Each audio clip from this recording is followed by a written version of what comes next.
বাংলাদেশে এরকম অবস্থা হয়েছে, অন্যান্য করে একটা নাট্যমঞ্চ হয়ে গেছে।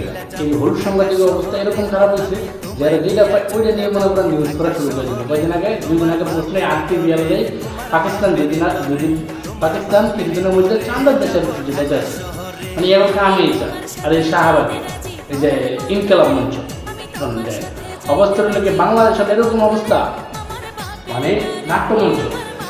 মনে করেন অনেক বছর নাট্যমঞ্চ কি, আমরা আগে ছোটোবেলা ঢাকাতে যাত্রা দেখতাম, যাত্রাবেলা যাইতাম, যদি মনে করেন যে টাকা কম দিতাম তাহলে আর খুলতো না, টাকা যদি বেশি দিতাম না মনে করেন ঘুরলে উড়া না দিত। তো এই শাহবাগের অবস্থা যেরকম, আপনার ঘরে বাচ্চা কাচ্চা হয় না, কোনো সমস্যা নেই, আন্দোলন করতে শাহবাগে যাবেন, ডক্টর ইউনুসের মাসুর।